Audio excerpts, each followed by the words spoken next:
Since getting on thank with the supposed final Mission Impossible movie having released, I thought now was a good time to go over the entire history of the Mission Impossible franchise. So without any further ado, your mission, if you choose to accept it, is to sit here and watch me yap about Mission Impossible.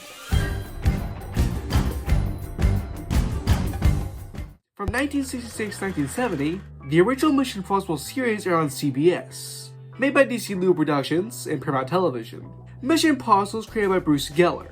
The series starred Stephen Hill, Martin Liddell, and Barbara Bain, just to name a few. The series at first got really positive reviews, but like with most series, it eventually dropped in quality the longer it went on.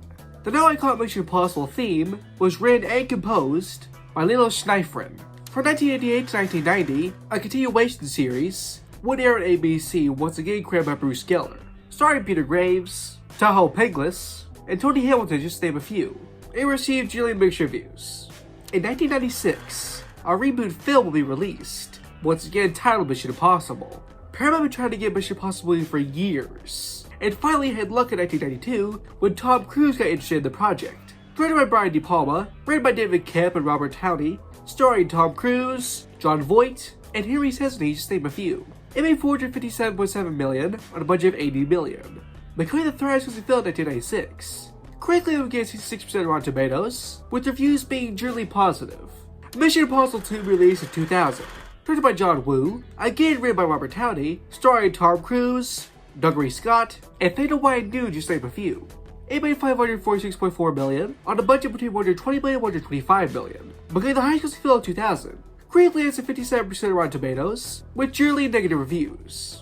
MI2 reportedly had a very chill production, most of that trying to make a sequel that lived to the first film. Mission Impossible will be released in 2006. Directed and written by J.J. Abrams, also written by Alex Kurtzman and Marta Orsi, starring Tom Cruise, Philip Seymour Hoffman, and Ving Rhames, just to name a few. It made $398.5 million and a budget between $150 and $186 million.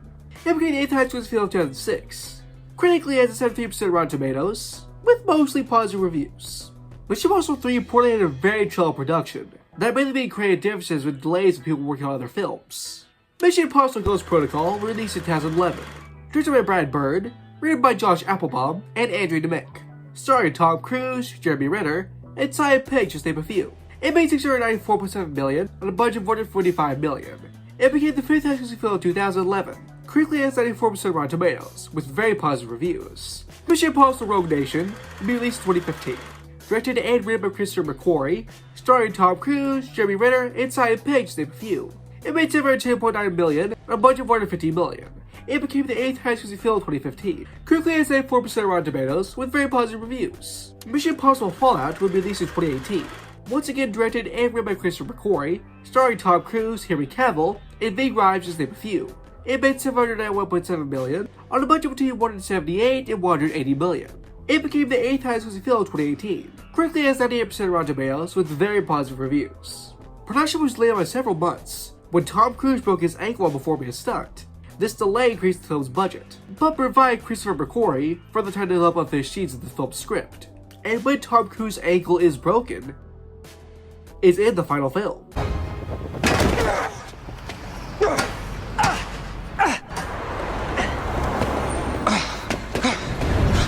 Mission Impossible Dead Reckoning Part 1 will be released in 2023. Once again directed and written by Christopher McQuarrie, also written by Eric Jernerdine, starring Tom Cruise, Haley Atwell, and Ving Rhames, just to name a few. It made $571.1 million on a budget of $291 million, becoming the 10th highest grossing film in 2023. Critically, it has 96% Rotten Tomatoes, with very positive reviews. Production went smoothly, with soon to filming in early 2020, filming was put on hold due to the COVID-19 pandemic, which also increased its budget. Filming resumed later that year and finished in 2021. Mission Impossible: The Final Reckoning will be released in 2025. Once again written and directed by Christopher McQuarrie, and once again written by Eric Jernerdine, starring Tom Cruise, Haley Atwell, and Ving Rhames, just to name a few. At the moment, it has made $353.7 million on a budget between $300 and $400 million. If the budget is $300 million, then it'll be in a tie with Star Wars: The Last Jedi, Justice League, and Pirates of the Caribbean at World's End for the 15th most expensive film ever made. If the budget is $400 million, then it'll be the 4th most expensive film ever made. At the moment, it's the 7th highest grossing film of 2025. Critically, has 80% Rotten Tomatoes, with generally positive reviews. Filming began in early 2022, but was put on pause due to the SAG-AFTRA strike. filming resumed in late 2024. So now after 2 series, 8 movies, becoming the 17th highest-grossing film franchise of all time, being worth $4.35 billion, what's the future of this franchise? Well, I highly doubt this will be the final Mission Impossible movie. I'm sure this franchise will take a hiatus for a while, and with Tom Cruise looking any younger, even if this franchise does continue, it may be without Tom Cruise. Seeing as how this franchise makes bank, it's critically audience-wise well received, there may be a break from Mission Impossible, but it's only a matter of time until this franchise returns with a brand new mission. Also, if you've enjoyed this video, thanks for liking and subscribing. Bye guys for now, bye-bye, Thacker.